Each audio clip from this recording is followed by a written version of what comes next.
Assalamualaikum warahmatullahi wabarakatuh. Baik, hari ini kita mau berbagi tentang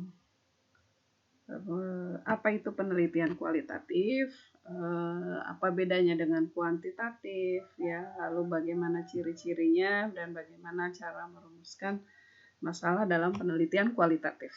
Oke. Pertama sekali kita harus paham dulu itu penelitian itu seperti apa ya, cara kerja penelitian itu bagaimana ya. Jadi penelitian itu research ya, research adalah sebuah proses yang dimana itu terdapat tahapan-tahapan yang harus kita lalui. Secara general tahapannya itu mulai dari menentukan pertanyaan penelitian. Ya, tentukan ada masalah, lalu apa sih yang menjadi pertanyaan, apa yang mau dicari dalam penelitian ini ya, apa yang mau diselesaikan masalahnya, apa yang mau dicari jawabannya ya dari sebuah persoalan ini yang kita lakukan melalui penelitian. Yaitu pertama harus ada research question atau ya research problem ya, atau post questions. Jadi itu pangkalnya. Yang kedua, lalu kita akan mengumpulkan bukti-bukti atau data-data yang relevan untuk menjawab pertanyaan atau persoalan tersebut. Jadi collect the data to answer the questions. Ketiganya adalah tentu ketika data-data sudah ada, kita kan menganalisis data. Menganalisis data, lalu dari data hasil analisis itulah yang dijadikan jawaban dari pertanyaan penelitian, gitu ya. Jadi tahapannya seperti itu. Kalau secara detail mungkin ada juga yang seperti ini ya. Sama kan? Identifying a research problem, ya, review literatur, ya, karena ini soal ilmiah maka harus didukung oleh data-data literatur yang relevan, ya. Lalu tujuan dari penelitian, pengumpulan data, analisis data, dan pengumpulan atau pelaporan hasil penelitian. Jadi secara garis besar seperti itu, baik yang risetnya di lapangan ya, menemui orang, mengobservasi, mewawancara misalnya, ataupun riset yang bentuknya cukup baca-baca buku aja ya, cari-cari dokumen-dokumen atau yang dinamakan library research ya, atau ya library research. Oke, selanjutnya teman-teman bisa sharing ya, mungkin pernah punya pengalaman penelitian apa saja yang dilakukan ya waktu itu tuh, cari apa sih ya, terus literatur pendukungnya apa aja, tujuan penelitiannya ya, teknik pengumpulan data, analisis data, lalu hasilnya seperti apa. Dan ini secara garis besar penelitian sudah bisa lah ya, udah paham. Nah, yang berikutnya kita fokus ke kalau penelitian kualitatif itu seperti apa. Ya, teman-teman harus pahami dulu penelitian kualitatif itu ya, orang sering mengatakannya namanya apa tuh, positivistic research ya. Kalau kuantitatif itu positivistic. Jadi setelah positivistic itu kan ada setelahnya namanya post. Jadi positivistic research itu kualitatif. Jadi kualitatif itu muncul setelah paradigma kuantitatif ya. Jadi ada persoalan-persoalan yang bisa diselesaikan secara kuantitatif, tapi ada juga persoalan-persoalan yang sulit untuk dipecahkan lewat kuantitatif. Makanya orang berpikir kualitatif itu tadi ya, mencari jawaban dari persoalan yang sulit untuk dijalankan dengan cara kuantitatif. Makanya dibilang positivistic, atau dengan nama-nama lainnya discovery oriented ya, interpretive ya. Intinya itu adalah kualitatif. Oke, dari berbagai sumber. Jadi kualitatif itu yang tadi ya, ada yang bilang positivistik, terus digunakan untuk melihat kondisi objektif yang alamiah. Makanya sering ada istilah natural setting ya, natural, alamiah. di mana peneliti sebagai instrumen kunci. Ya, karena kalau kuantitatif, andalan pengambilan datanya adalah kuesioner, gitu ya. Oke, ada angket. Tapi kalau kualitatif, yang menjadi instrumennya bukan angketnya itu, tetapi si peneliti itu sendiri. Lalu pengambilan datanya purposive, snowballing, ya, snowball. Teknik pengumpulan data ya dengan menggunakan triangulasi ya. Triangulasi itu multi metode, multi sumber ya. Analisis data secara induktif ya. Hasil penelitian mendekatkan pada makna dan generalisasi. Daripada generalisasi. Artinya tidak bisa digeneralisir seperti kuantitatif, tapi dia lebih kepada menekankan makna ya. Sebetulnya ketika membacakan definisi ini kumpulan dari ciri kualitatif tuh bisa dilihat dari definisi gitu ya. Jadi seperti apa kita mendefinisikan kualitatif, tentu setiap orang akan berbeda ya, bergantung dari mana dia mau melihatnya, dan sejauh itulah memang melekat cirinya. Atau ini yang ada lebih singkat, bertujuan memahami realitas. Ini sudut pandangnya diangkat dari tujuannya ya. Jadi penelitian kualitatif itu memahami realitas, menggambarkan proses, menemukan pola atau model yang bermakna. Oke, itu pakai kualitatif gitu ya. Dan seterusnya ini juga ada ya, kualitatif itu bukan sekedar penafsiran data secara kuanti ya, data dengan angka-angka. Pokoknya kualitatif itu minus statistik ya. Jadi kalau yang nggak suka statistik misalnya ruwet gitu, nah, jangan menjadi pelampiasan pindah ke kualitatif ya. Nah, walaupun memang di kualitatif tidak menggunakan angka-angka, tetapi bukan itu maksudnya ya. Kita menyelesaikan persoalan itu bukan karena kita suka tidak sukanya, tapi apa substansi dari persoalan itu dan harus diselesaikan dengan cara seperti apa ya. Kuantitatifkah atau kualitatif. And then jadi teman-teman silakan mensimpulkan sendiri apa itu penelitian kualitatif ya.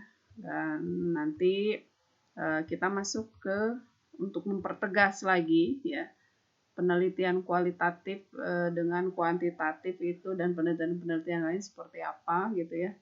Ini kalau boleh dilihat di sini ada paradigm karakteristik of research. Jadi paradigma penelitian tuh mulai dari yang tadi ingat kan, positivism. Nah, post-positivis inilah yang dibilang interpretif ya. Next setelah interpretif ada critical. Nah, ini nyambung nih. Jadi ini paradigma positivistik itu identik dengan kuantitatif ya. Interpretif itu identik dengan kualitatif, dan critical itu ya, paradigma critical ini identik dengan penelitian action research. Mungkin kalau teman-teman dapat penelitian tindakan kelas ini ya, one step more lebih satu langkah lebih maju lah dari paradigma penelitian yang ada, yaitu action research sebenarnya ya. Dia melakukan penyelesaian satu persoalan melalui tindakan gitu ya. Ini yang makanya paradigmanya adalah critical. Kita harus mengkritisi persoalan-persoalan lalu apa yang bisa dilakukan. Oke, paham ya? Ini English tapi secara garis besarnya begitu ya. Ini sudut pandang dari metodenya. Kalau ini scientific, kalau ini hermeneutik, social inquiry, ini action research. Kalau tekniknya ini eksperimen, namanya kuantitatif eksperimen, survei ya. Kalau kualitatif observasi, social situation. Kalau yang critical atau action research, critical discourse ya, ada kesenjangan, ada mengkritisi satu persoalan, fenomena ya, dan seterusnya. Apa yang dicari? Ini causal ya, explanation, universal law. Ini yang dicari makna, memahami. Ini yang dicari apa? Perubahan ya, emansipasi dan seterusnya. Oke, ada lagi mungkin bisa dicek, tadi udah dipahami ya paradigma penelitiannya. Nah sekarang apa sih bedanya? Ini bedanya ya antara kuantitatif dengan kualitatif ya. Teman-teman bisa dicek, bisa dibaca ya, mulai dari kalau kuanti itu benar-benar dikontrol betul, diprediksi ketat lah ya, dengan pengukuran yang jelas ya, kuantitatif kan. Kalau kualitatif ya dengan pemahaman, dengan deskripsi gitu ya. Gitu dan seterusnya. Nanti ini ada masih banyak ya. Jadi di sini juga ada cirinya. Saya ambil dari ini sumbernya ada ya. Bedakan dari yang kuantitatif dengan kualitatif berbagai sudut pandang gitu ya. Jadi mulai dari desainnya seperti apa, tujuannya, teknik pengumpulan datanya itu mulai beda, jadi berbeda sampai kepada validitasnya ya, atau kepercayaan terhadap penelitian itu sendiri. Kalau di kualitatif bahasanya ini credibility, dependability ya. Tapi kalau di sini validitas dan reliabilitas. Oke, itu secara garis besarnya. Jadi teman-teman bisa bandingkan ya dengan berbagai pendapat. Kalau perlu dalam reference in English, ini juga termasuk ke dalam karakteristiknya ya, ciri-ciri kualitatif ya. Lalu ini juga sama, ciri-ciri kualitatif. Dan the last, saya masukkan ciri-ciri kualitatif. Ini mulai dari nomor 1 sampai 22. Lumayan banyak ya. Jadi cirinya sampel proposif, tidak ada generalisasi ya, kritis terhadap teori, menumbuhkan empati, ya, latar alamiah atau natural setting dan seterusnya. Ini menjadi ciri-ciri kualitatif. Silahkan dicermati, dibandingkan satu sama lain ciri-ciri kualitatif dari berbagai pendapat di atas, sehingga teman-teman punya satu ciri yang diingat gitu ya, karena ini banyak, tapi apa sih intinya kalau udah diingat satu, nanti akan memiliki tali temali atau keterhubungan dengan satu sama lainnya. Begitu ya ciri dari penelitian kualitatif ya, ciri-cirinya ya. Nih banyak versi, silahkan dicermati. Oke, berikutnya ini setelah ciri-ciri ada yang namanya fokus penelitian. Jadi kalau di kuantitatif itu mungkin masalah penelitian. Kalau di kualitatif fokus penelitiannya sama saja ya sebenarnya, cuma beda bahasa. Dalam penelitian kualitatif itu tadi kan kita melihat persoalan itu secara detail, mendalam ya. Jadi kalau ada fenomena permukaannya saja, yaitu paling efektif untuk diriset secara kuantitatif ya, seperti menggunakan survei gitu ya, itu bisa pakai kuanti. Tapi kalau ingin memahami makna apa yang sebenarnya ya, apa sih makna dibalik sebuah peristiwa, sebuah fenomena, maka harus menggunakan kualitatif ya. Jadi nanti diselusuri sampai ke hal-hal yang sifatnya mendalam ya. Makanya itu pertanyaan-pertanyaan dalam penelitian kualitatif itu bahasanya sangat jelas karena dia menunjukkan proses, tahapan, maka bahasanya mungkin bunyinya diawali dengan kata bagaimana, how to. Ya, bagaimana pelaksanaan misalnya pendidikan karakter di sekolah apa misalnya ya. Itu kualitatif. Jadi diawali dengan kata bagaimana, how. Lalu nanti di dalamnya bagaimana pelaksanaan pendidikan agama di sekolah dasar misalnya. Ini kan sangat umum sekali gitu ya.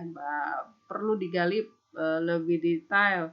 Pelaksanaannya itu mencakup apa saja aspek-aspeknya. Maka itu kita bisa urai ke dalam subfokus ya. Jadi misalnya bagaimana kurikulumnya, bagaimana hasil belajarnya, bagaimana metode yang digunakannya, atau bagaimana pembiasaan yang dijalankan di sekolah tersebut ya. Jadi ini menjadi sub-subnya dari pelaksanaan pendidikan agama misalnya di sekolah.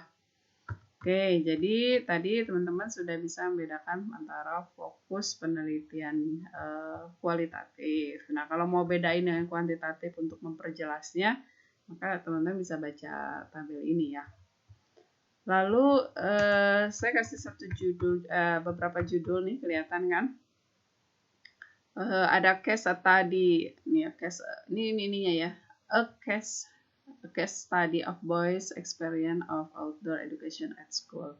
Jadi pengalaman di luar ya, pendidikan di sekolah untuk pada anak-anak laki-laki. Ada juga faktor contributing to academic achievement on moral development. Oke, mungkin sebenarnya teman-teman bisa share lagi deh yang lain-lainnya ya. Ini ada juga apa ini? Perubahan sikap. Ini politik ya, mungkin teman-teman yang ambil bidang politik pemerintah, kebijakan ya, kebijakan juga bisa ambil ya kalau kita kebijakan pendidikan misalnya, itu bisa di riset secara kualitatif. Terus ini misal kalau pendidikan apa, misalnya makna menjadi guru, ya profil guru yang efektif dalam mendidik anak itu seperti apa, itu juga kualitatif bisa. Karena kita ingin menggambarkan, mendeskripsikan seperti apa. Oke, jadi seperti itu rumusan masalahnya. Kalau misalnya contoh penelitiannya, misalnya ini saya karakteristik budaya sekolah berkarakter misalnya. Mau bertanya bagaimana karakteristik budaya sekolah berkarakter ya, terkait dengan tradisi akademis dan sosial. Nah, karena luas maka fokusnya bisa dibagi-bagi seperti ini. Ini untuk memudahkan saja ketika mau mengambil data, berarti data lewat gurunya, terus data tentang proses pembelajarannya, terus data tentang kegiatan. Ini memudahkan untuk memilah-milahnya ya. Seperti itu kalau kaitannya dengan fokus penelitian. Oke, kalau ini contoh nih, contoh waktu pernah riset tentang pola pendidikan agama di keluarga, ya pada keluarga, ya pola pendidikan agama pada keluarga tapi di rumah ya. Seperti apa pola pendidikannya Pak agama di keluarga? Ya berarti saya harus cek dulu keluarga di rumah tuh ada siapa saja, latar belakangnya gitu ya, dan seterusnya. Ini untuk memudahkan pengumpulan data sehingga saya buat sub-subnya. Tapi sebenarnya tidak dicantumkan juga, hanya cantumkan fokus masalahnya saja ya nggak masalah gitu ya, tidak masalah karena kita akan tahu apa yang harus dikumpulkan untuk menjawab fokus tersebut. Baik, sampai sini ada 3 bahasan, tiga pokok persoalan. Pertama, apa itu kualitatif ya, yang kedua seperti apa rumusan, ciri-cirinya kualitatif, lalu bagaimana penulisan rumusan masalah dalam penelitian kualitatif. Oke, jangan lupa tulisan ini bisa dilihat di blog ya, di WordPress Santilisnawati, wordpress.com. Oke, sekian. Terima kasih. Assalamualaikum warahmatullahi wabarakatuh.